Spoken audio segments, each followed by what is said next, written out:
বাপের বাড়ি ছেড়ে চলে আসার পর বাবু যে রান্নাগুলো পছন্দ করত সেগুলো বানাতে গিয়েই যেন চোখে জল চলে আসে। মাঝে মাঝে খুব মনে পড়ে যায় সেই দিনগুলো।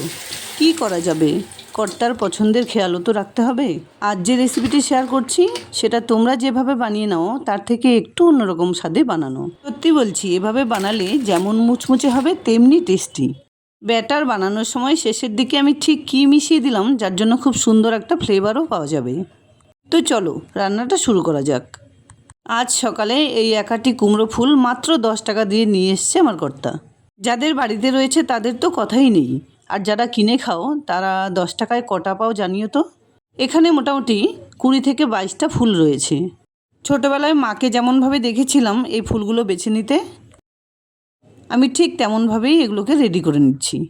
বর্ষাকালে প্রচুর পরিমাণে কুমড়ো ফুল কিন্তু বাজারে পাওয়া যায়। দেখো একটু সময় নিয়ে সবকটা ফুল কিন্তু বেছে নেওয়া হয়ে গেছে।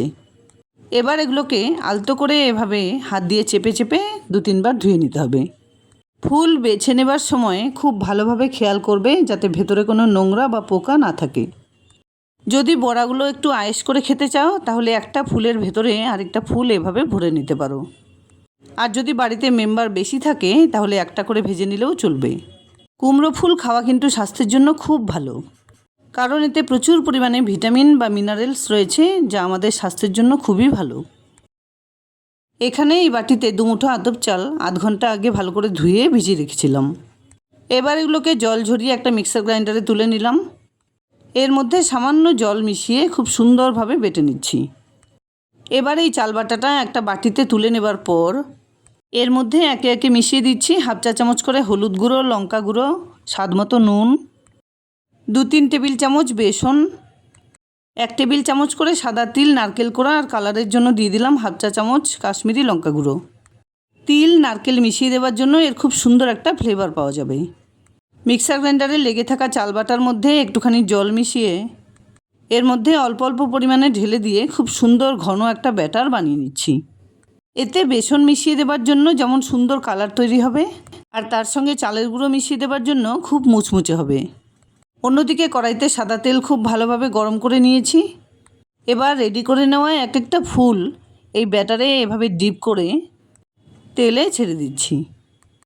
প্রথমবারে 2-4টে করে ভেজে নিচ্ছি, তারপর পরিমাণ বুঝে আরও কিছুটা পরিমাণ তেল অ্যাড করে দিয়ে প্রত্যেকটা বড়া সুন্দর গোল্ডেন ব্রাউন কালার করে ভেজে নেব। সিজন অনুযায়ী যখন যেমন সবজি, ফল বা এরকম ধরনের ফুল পাওয়া যায় সেটা কিন্তু আমাদের স্বাস্থ্যের জন্য খুবই ভালো, আর তাই মাঝে মধ্যে এভাবে করে খাওয়া যেতেই পারে।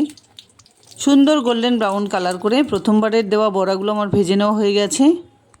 ঠিক একইভাবে প্রয়োজন মতো তেল ব্যবহার করে প্রত্যেকটা বড়া ভেজে নিচ্ছি।